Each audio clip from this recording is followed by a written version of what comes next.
Should there be 2 divisions in Test cricket? Aren't there already?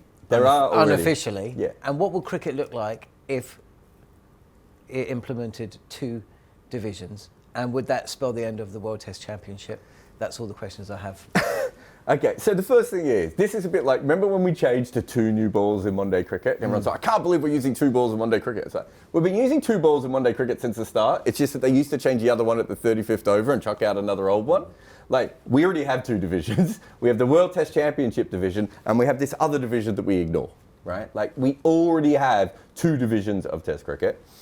And then you could go a step further. You could say we have 3 divisions, because we have World Test Championship, we have random stragglers we don't understand of what to do with, and then we have this other division that aren't allowed to play Test cricket, right? So we already have, tiers and divisions and however you want to look at it. When they brought the World Test Championship in, the thing that they should have done is have 7 teams in Division 1, 7 teams in Division 2. I would have even gone further and had 7 teams in Division 3, promotion and relegation. The reason we didn't have it, I don't want to go through all the teams, but I think Bangladesh and Sri Lanka were certainly 2 teams that said, well, what happens if we're the 7th team and we lose to the other division? We'll go down. And what I would say to that is, John, that's what sport is supposed to be. You don't get to stay at the top level because 80 years ago you were good at something. You have to continually be good to stay at the top level, right? And had they done that, the World Test Championship would be twice as interesting because England would be almost in relegation zone at times, right? Like, how fun would that be? And then at the other end, you've got South Africa, Sri Lanka, New Zealand, Australia, and India all playing for the final. Like, it would have been a great system. Everyone would have been talking about every single team in that first division. Secondly, if the other division get good, I watched Afghanistan play Zimbabwe last week. I don't think they're ready to quite make the next division, but they've got a lot of good players, right? You know, Ramat Shah on a flat wicket might be one of the best top order batters in the world at the moment, and Rashid Khan took 11 wickets without bowling particularly well in that game, right? They've got a lot of talent there. If they keep winning, shouldn't they be in the top division? We have built, Test cricket is a private gentleman's club system, where once you get membership, unless you completely disgrace yourself, you'll never get kicked out, right? That's not how top-level sport works. If you're not good, you don't get to play the best teams anymore. That is how the system should be. That is absolutely, without doubt, the best way of doing it. The problem is that the actual 2-tier system that they're talking about here, my guess is it won't be promotion and relegation. No. It will just be, these are the teams we want to play against, and these are the teams we don't want to play against, and the rest of you can go, if you want to play on your own, play on your own, we're not interested. That is a Super League, and that is the death of the growth of Test cricket. That is basically what we're turning it into Jaguar, the car at that point. We're saying, no new fans, no new growth, we're not going to do anything, and eventually what will happen is the same thing that happened to Jaguar, the same thing that happened to golf a couple of years ago is the next generations, if they don't want to keep supporting Test cricket, it will just die on its own. Whereas if you actually have this proper competition where the money flows to all the different teams and everything else, do you want my dream? Oh, this is absolutely where your dream should live. 3 tiers, 7 teams, 7 teams, 7 teams, and everyone in the world can play Test cricket. But in order to get to Division 3, you have to win a bunch of games and then win a tournament. Then you can get to Division 3. If you're good enough in Division 3 and you win all those games, you can get to Division 2. If you're good enough in Division 2, you can get to Division 1. If you're West Indies or Bangladesh or England or New Zealand and you struggle, you go down to Division 2, you work on your game, you invest back in Test cricket, or you forget about it and you move on and other teams come through. This is the Bumble and Kimber show, so I do want to get Bumble's take on this, but I do have lots of questions for how it would work, because one of the situations you have with cricket is that the fixes are put in place so far.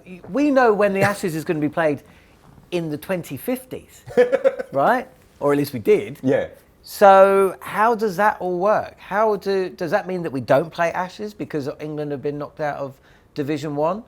I don't see any reason why you can't still play bilateral series amongst yourselves. So those series would not be in these divisions, or would the points be split between what division you're in? I mean, how does that work? No, I mean, England are playing Test series at the moment that aren't always in the World Test Championship, aren't they? They were, but they're not any. They did against New Zealand. My point is that has already happened. But that's stupid, right? But yeah, no, I don't think that's stupid. I think you should, cricket is built on a bilateral series. If you want to play another team, you should be allowed to play that team. But there's not enough time in the calendar, is there, to play all of your existing games and the ones that you've got to play within the division? There's not enough time in the calendar for cricket as it is, and we just keep fitting more things in. So I get your point. I don't have any problems if Australia, India or England go to Division 2. They can still play bilateral cricket against the other sides. I think if you're playing the major side in that first division, then it should be for World Test Championship points. I think that's one of the more simple fixes. There's a lot of other issues here, like will Bangladesh and Sri Lanka and some of the other teams who, maybe New Zealand, would they be happy with the possibility of slipping down to Division 2? If you move down to Division 2, do you still get a cut of the revenue? Right? Because you're suddenly playing Ireland and Afghanistan and Zimbabwe. Like, you're not going to make a lot of money from your Test cricket at that point. So you have to be subsidised by Division 1, right? Is that how English football works at a certain degree? Does the money come down?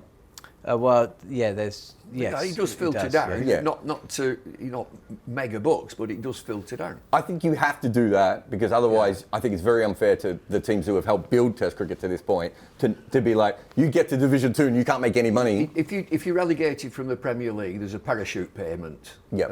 And so whether it's enough money, I don't know.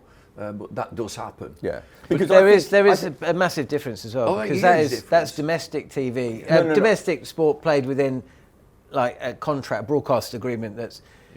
But with cricket, of course, what's massively different is that all the cricket boards have their own degrees of finance that they get from their broadcast deals, right? So that would be I think that's the other thing. If we're going to do tiers, we just have to get rid of the bilateral system altogether. So basically, the home side doesn't always just get all the money. Yeah, that does have to change. But is that going to change? That's always ruined cricket, right? Yeah. So I think what you have to do is I don't know whether they want the ICC to be involved. It would be interesting with Jay Shah involved now, but essentially what they have to do is they have to say we are going to get a TV rights package that funds Tier 1 and Tier 2, right? And let's pretend my Tier 3 is in there as well. All that money goes through so that all the players are paid, all the administrators are paid, like ground officials, umpires, curators are paid, and that the ground hosting fees are all paid out of that pot. And then a percentage is then given to each country from there. Yeah, but Sky TV aren't going to be interested in that. They're just going to want the England stuff, aren't they? But Sky TV do show other cricket, and at the moment they're paying nothing for it. It doesn't matter if Sky Cricket want it or not. If they want the England games, the only way is to buy the package. So you buy that from the ICC rather than from ACB? Yes. Exactly. That's what we do for a World Cup. But it seems that each country just sort themselves out. Do you fancy a game? Yeah, we'll play you. We'll play 3. We'll play 2. We'll play 5. And so I go back to Michael Holding years ago on Sky. Michael Holding was interviewed. He said 2 divisions, but with promotion and relegation. There has to be promotion and relegation. Yep. And going from what Jared says, share the wealth. You've got to share the wealth. Yep. You can't have the haves and have-nots because they get big broadcast deals, because you'll be playing nobody. There'll be nobody wanting to play Test match cricket. And so to ICC, we would all say, from what the latest stuff that's come out, we're onto you. We know exactly what you're thinking. We don't really want that to work. It shouldn't work. It's not morally right that it works. But I would listen to Mikey Holding all the time. And years ago, he said 2 divisions, promotion and relegation. I get Gerard's point. If you're not very good, you'll go down. And so sort yourself out to come back up again. That's promotion and relegation. I remember when West Indies almost lost to Scotland before the 2019. Yeah. There are all these people going, oh, what a travesty that would be if West Indies wasn't in a World Cup. And I'm like, well, you think because they were good in the 70s and 80s, they deserve to be in a World Cup now? That's not how sport works. Otherwise, he'd still be playing for Lancashire, right? Like, at a certain point, you have to earn your spot. And we haven't done that. To get back to your point about how you said the World Cup is different, the World Cup doesn't have to be different. The teams got together, the boards got together, and they decided to make an organisation called the ICC, right? And that was to design a tournament so that they would all get money from it so they could all play each other. That's exactly what we're talking about now. The reason that it hasn't happened is because India, Australia and England are making so much money, it hasn't worked that well. What Jay Shah has worked out, and he's a little bit slow on the uptake, but to be fair, quite a few other people have tried this before. We had the Mega Ashes where we had 2 Ashes in one year, right? 2013. Yeah. What Jay Shah has worked out is, well, if India, England and Australia play each other more, we can actually get more value out of Test cricket and we can build something bigger. That's fine, as long as that money goes all the way through to the, to every other level of the game, and there is promotion and relegation. I don't have a problem with Test cricket making more money. Like a lot of people are like, they're just doing this for money. We put a fence around the Oval like 170 years ago to make money from this game. That is why this sport still I don't exists. think that there's a problem with making money. The problem is that what they have identified, as far as I can see, is that none of the other cricket makes any money, and cricket has got a looming crisis coming as soon as the current ICC broadcast deal comes to an end, because it was sold to whoever, Disney, Star, whatever, for $6 billion, which is about $4 billion more than it was worth. They're trying to get out of it. There's no chance whatsoever that they're going to have that kind of money the next time it comes around. And that is where the majority of money comes from that supports the likes of New Zealand and West Indies and blah, blah, blah, blah, blah. So that's where it is. You've got to share the wealth. You have to share but the wealth is just about to disappear off the end over that cliff. I don't think it is. And no, it isn't, because now they're saying, well, we do make money out of India, Australia and England, so let's just increase the amount of games these two teams are going to play. I mean, how? Just but I don't see how that is going to improve in any way the lives of the test playing countries outside the big three. So football. Do you? Well, let me just go back to the thing about cricket making less money. Football, I don't know anything about, and so football might be different.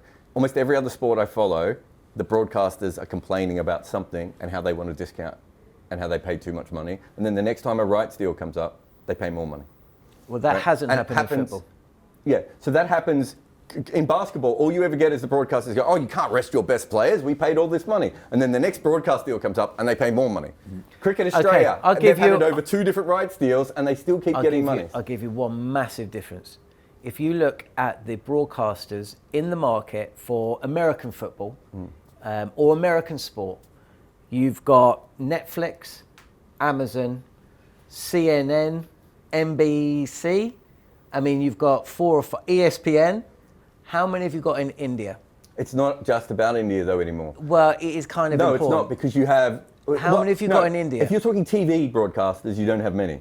But it's not just about TV broadcasters No, I know anymore. it isn't. But they've merged. The 2 big guys in India have just merged. I know that. There's no competition anymore. But it's not... But that deal is going off a cliff. But there is competition from outside. From Amazon and Netflix have already shown interest in trying to get involved in cricket before. Well, Amazon pulled out. Yeah. So you've got Reliance as well. So there are... My point is, I'm not too worried about the gravy train stopping, right? Because sports rights keep going up. I would be very concerned about the gravy train in international cricket. No, I don't think so. Well, the World Test Championship, eventually you've got the 2 best teams who are going to play. They are the 2 best teams. They're fabulous outfits, Australia and South Africa. Yeah. I've been in this game. They're not the 2 best teams, though, are they? They are for me. Well, South Africa isn't it? They are for me. That's my opinion. They've got the best attacks. They've got the best attacks. Best bowling attack. If David Beddingham's batting at number 6, they've got a decent side. Decent, yeah. They're better than anything else. Who's better? Well, India was better until that. We just said they're useless and they've got to rebuild. England can't win a raffle. Yeah. Well, England have beaten South Africa home and away the last 4 times they played them. When did they last play them? They played away in 2020. They haven't played this version. That's 5 years since. That's 5 years ago. And they played here in 2020. Started baseball. 1? Yeah, they didn't play. That's 5 years ago. Yeah. These are the 2 best teams. I've been in this game a long, long time, since the 60s. I cannot get my head around the World Test Championship. They've played 22, they've played 17, they've played 10, they've played 11. That's utter nonsense. But we've got the 2, in my opinion, the 2 best teams playing in the final. It's going to be fantastic. It'll be fabulous. That game will be fabulous because they've got 2 great attacks. But you can't have a championship, Premier League, call it what you want. 22, 17, 14, 10, 11. One thing that is absolutely phenomenal is the way that it seems to have galvanised interest in Test cricket in South Africa. That series against Pakistan and Sri Lanka was, I mean, it made me laugh. It was that Boxing Day test, and everyone held it up as the best test that's ever taken place. It wasn't even the best test of the week. Yeah. You know, that 2-wicket win with Rabada and Janssen at the crease, you know, seeing South Africa through to World Test Championship final was off the scale. I know this is slightly different, but it goes on to your point. 2024 was the best year of Test cricket in my lifetime, and it's not even particularly close. There was more entertaining Test matches, more interest, more massive swings. Every time you thought something was going to happen, something completely different would come out of it. Like Pakistan, you're just like, well, Pakistan's finished as a Test nation, and 5 minutes later, they're winning that series against England. Like New Zealand, no point even going to India. Win 3-0. Yeah. Yeah, that was ridiculous. And even, I know this one was a 4-day tests. Yeah. 4 days. Get it done in 3 days, 4 days. That'll do. It was about 2.5 days for There some you of go. them, wasn't it? But even like, I don't expect either of you to have watched it. This was this year, not last year. But the Zimbabwe-Afghanistan test that was just played, absolutely one of the most entertaining tests I've ever seen. Where I just wanted to punch both teams in the face the whole time of just like, the amount of times Zimbabwe got so far ahead of the game and then just went, so Afghanistan, would you like to come back and get in front again? It was such an entertaining game. And then you've got women's cricket, Test cricket, growing at a rate where we're playing so many more women's Test matches over the... This is probably the best period for Test cricket. You can almost turn your TV on at any stage and you're going to see interesting, gripping cricket. If you put a proper league on top of that, and as Bumble said before, we're playing 5 tests in this series, we're playing 2, all this sort of nonsense. You put a proper league on top of that, it can last for a very long time. Because 2024 was... Bowlers took a bunch of wickets. When batters scored, they scored at like 4 and 5 and 6 runs and over. We had tight games all the time, and every time we thought it was going to be a fait accompli, and I remember thinking, South Africa's going to Bangladesh. That's going to be Rabada's just like ends Bangladesh, and that was after Bangladesh went to Pakistan and won. Right, like the whole thing was absolutely great. All it needs is a little bit of structure. Tiers can help that. It's just whether we're going to have really good structured promotion and relegation, or we're going to have tiers of a clown.